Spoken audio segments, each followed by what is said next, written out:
една поинаква димензија на добро познатите класици заедно со маестро Симон Трпчевски и пријателите. Нов концепт за новогодишен концерт со класици и поп музика. Доближување до публиката, пред се до децата кои се иднина на нашето општество. Ова за него е еден вид на предизвик затоа што е прв новогодишен концерт целно направен во Македонија, бидејќи одамна имал желба да направи нешто вакво. Она што го импонира е дека на овој концерт македонските музичари ќе имаат можност да се представат на врвно уметничко ниво. Имав одамна желба, искрен да бидам, да направам нешто вакво и што се однесува до програмата и обзнанувањето на оно што ќе се случува на 20 декември, без разлика на предизвиците и времињата, мислам дека ќе направиме нешто што ќе биде убаво за публиката. Ќе почнеме со Чайковски, првиот дел ќе биде посветен на еден гениален композитор како Петар Илич Чайковски, кој што создаде една композиција вонвременска, ги надминува и сите тие, би кажал, дури и новогодишни традиции, без разлика на действието на самата композиција. Ќе изведеме една свита, избор на numeri од самиот балет, но во малку поинаква верзија, која што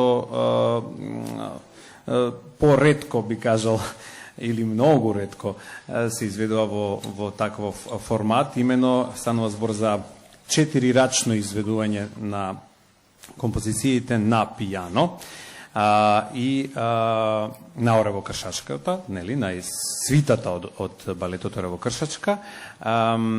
И тука ќе ми се придружи мојот драг поранешен студент, меѓутоа одличен пијанист кој што продолжува и натаму да биде многу активен и да делува во образовната дејност, Шкејзен Бафтијари, дела на Моцарт, на Лехар, на Верди, ќе биде присутен и Штраус, ќе бидат изведени од страна на една цела палета на музичари. Тука се пред се моите пријатели од ансамблот Македонисимо, Владимир Крстев, Хидан Мамудов, Владко Нушев, Паскал Краповски, Александар Сомов, оперски пејачи и уметници кои што ќе бидат дел од овој концерт, сопранот Гонца Богоромова Краповска и баритонот Иван Наумовски, кој што и со својата уметност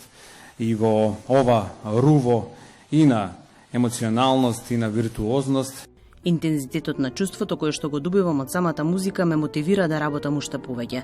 Кога гледам среќни луѓе во публика со кои ја разменувам позитивната енергија, едноставно продолжувам да работам со зголемено темпо, вели маестро Трпчевски.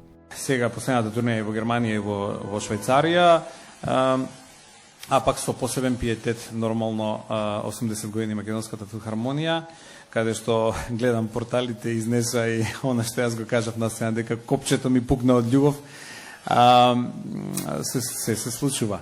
И кај соседите во Солун за многу убав повод. Понекогаш така се редат работите. Четврток сум Ливерпул, петок сум Лисински во Загреб. Така што мислам дека јас, барем луѓето кои што ме познаваат, не само вака дома и оние со кои што работам, сум многу позитивен човек. И сакам да се случуваат убави нешта. Имам голема иницијатива, секогаш, не се предавам лесно, татко ми секогаш ми учеше дека животот е борба, и мислам дека дури и некој да има таква зацкриена форма на иницијатива, но од разни причини да не може да искаже, го мотивирам тоа да го направи. Симон ќе надополни новогодишната атмосфера и со светски класици кои ќе ги чуеме во поинакво руво. Во својата огромна светска музичка кариера и безбројните концерти, она што му недостасува се уште и настапите во Северна Кореја и Гренланд, а според неговиот темперамент очекуваме желбата да се оствари за кратко време. До тогаш ги броиме деновите до огромниот новогодишен концерт во салата Борис Трајковски во Скопје на 20 декември.